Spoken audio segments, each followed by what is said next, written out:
Hi everybody, it's me again, the theatric dyspraxic. This has been a very strange time, hasn't it? Everybody is freaking out over a virus, and people are freaking out about having to stay home because of the virus.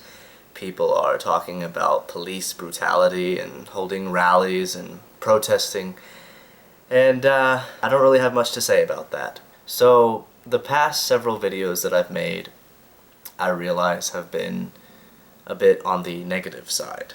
And it's not that I'm always a negative person, but I admit that there are times where I do get down.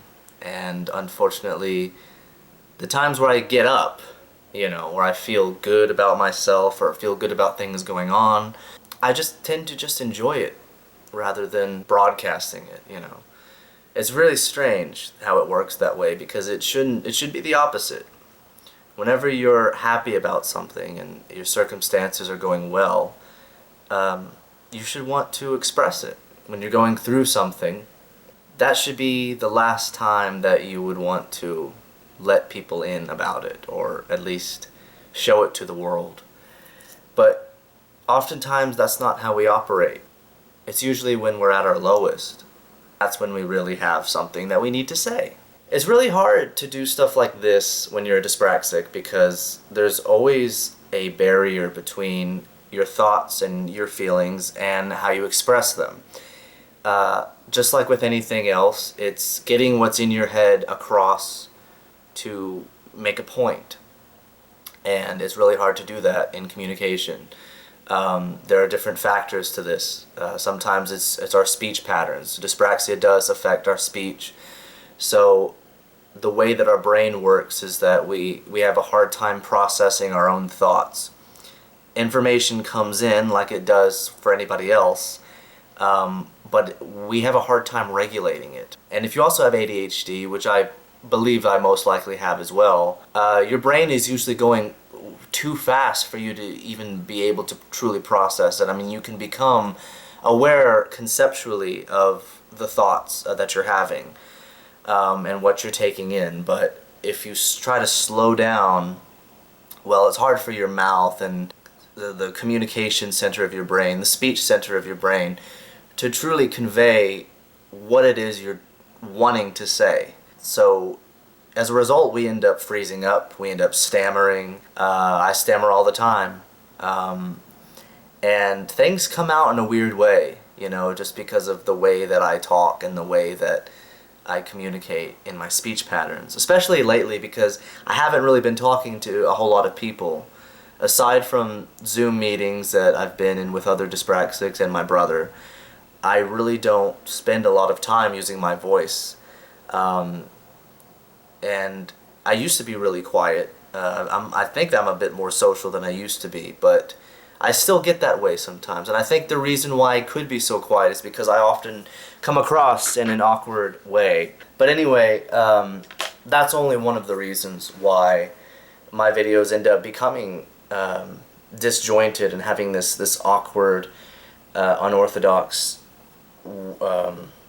presentation, I guess. And it's not that I'm like this all the time. I seem like a dull person in these videos. But there's a different side to me. There's a side to me that is more theatrical. I call myself the theatric dyspraxic. I'm not really super over the top all the time, but I can be. Especially if I'm drunk, and around the right people. For instance, if I'm around people that are, really outgoing and, headstrong and very boisterous in the way that they speak, then I can be that way too. And if I get really passionate about something, then, I might raise my voice and I may get really animated, and, there is that side of me. I mean, there isn't just one side to us. And then, of course, the other aspect is that, I do suffer from depression, and I've suffered from depression for many years.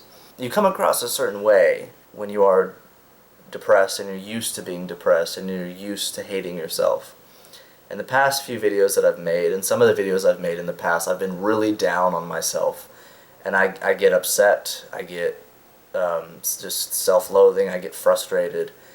And that's just, unfortunately, an aspect of myself that I'm not proud of. And I try to work at it. And I think I've gotten better at it than I used to be. But the truth of the matter is that there's still that part of me, and it's a hard thing to change when it feels like it's ingrained. It rhymes. And again, it doesn't mean that that's all you are, because none of us is all one way. We have many different faces. Sometimes we just show the unpleasant side of ourselves. And I understand a lot about depression, and whenever people talk about it, I identify with it.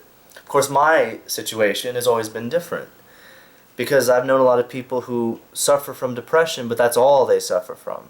And I'm not discounting that, but my depression has always been a result of different things, one of them being my experience with dyspraxia.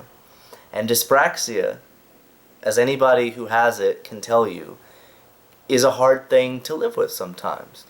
I'm not saying that I wish I didn't have it, or that there isn't a part of me that's proud of it. I mean, I wouldn't call myself the theatric dyspraxic and talk about it openly as I try to do, if I didn't embrace it, you know.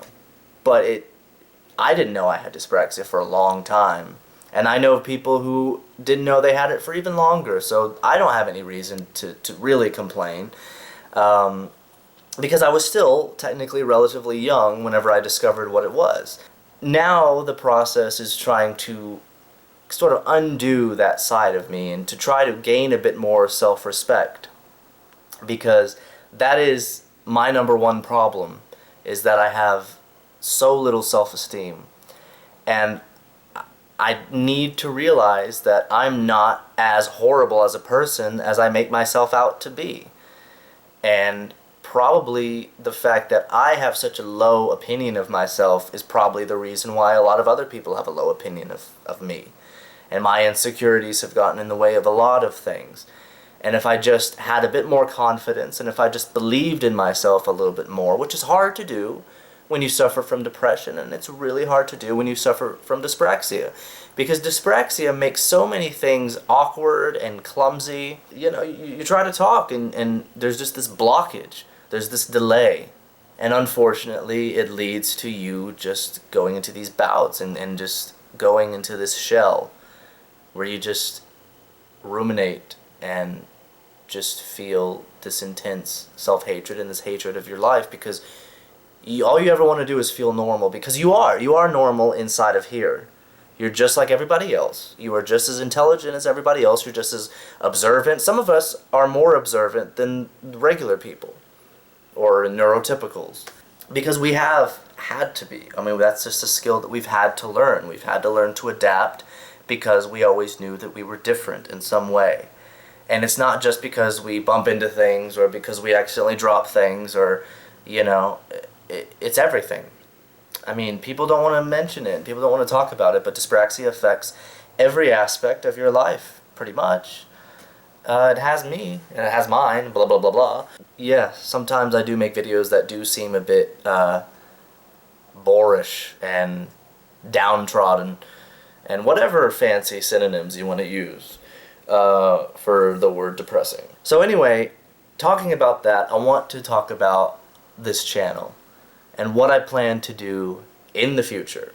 I realize that it's probably better for me to create videos if I have something really specific to focus on. A lot of people enjoy watching people react to stuff.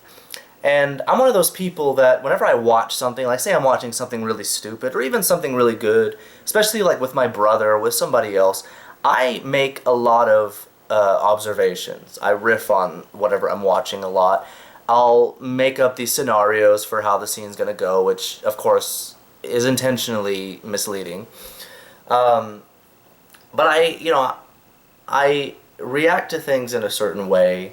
Sometimes are humorous, and sometimes are interesting, or I might have something fascinating to say about it, or who am I to say that what I think is fascinating? I would much rather make videos about me doing something entertaining, or doing something funny, or doing something with acting. And of course, I want to continue talking about dyspraxia, and I want to continue talking about these things. So I would like to react to things involving dyspraxia.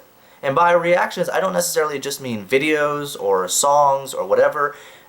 I mean, don't get me wrong, I would love to react to those sort of things. So, you know, if people have suggestions for music, for funny videos, I'm going to start out doing 10 minutes or less, and then after a while I might react to me watching TV shows or full like movies and stuff like that. I need to figure out how this stuff works because I don't really know anything about making reaction videos.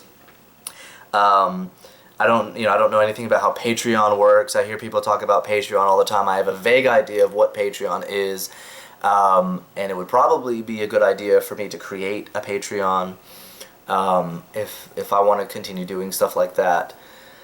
But starting out, I'm just gonna react to whatever I can. But I'm also going to do readings of things. This could include monologues, it could include poetry, or reading song lyrics, and perhaps articles primarily relating to dyspraxia, so that I can spread more awareness and talk more about these things. Because people who live with dyspraxia, like myself, especially since I live in America, most people, on these Zoom meetings that I am a part of, there's literally only one person besides myself who's even from this continent. Everybody else lives across the pond in merry old England. You know, it's great to be able to talk to them, but there's such little awareness here compared to over there, and there's not even that much awareness over there. But it's much more than there is over here. I've never met a person over here who's ever heard of dyspraxia, and a lot of people have not believed me in my personal experiences living with this condition. And so that has made things very hard for me. And if it's been hard for me, then there's a lot of other people that I'm sure are struggling with their own identity, perhaps not even knowing that they have a condition.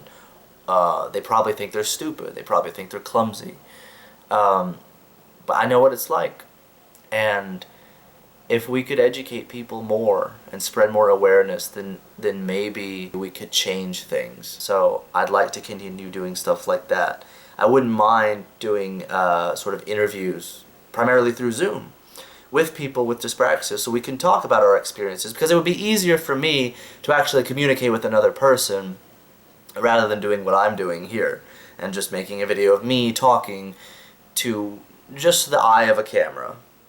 And I know technically I'm talking to everybody who's watching, but I'm still cooped up in my apartment by myself, just talking to a lens and a picture of myself, which I don't like to see. I need to shave. I look pale.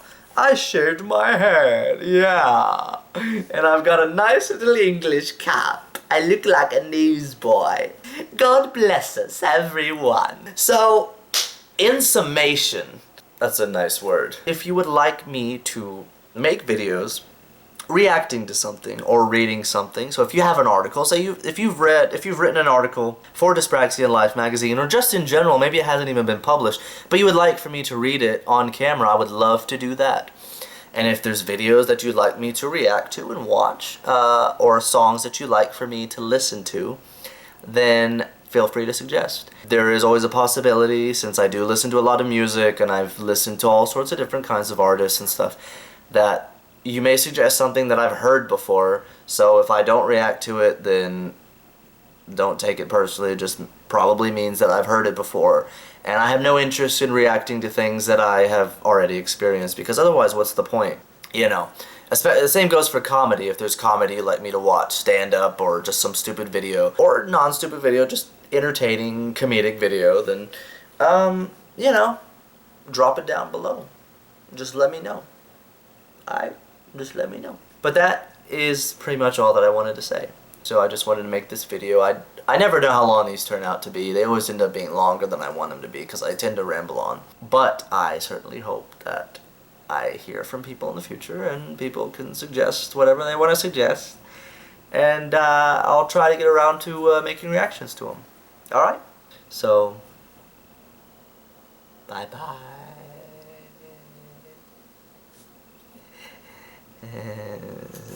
Stop looking at me. Stop looking at me. Stop looking at me.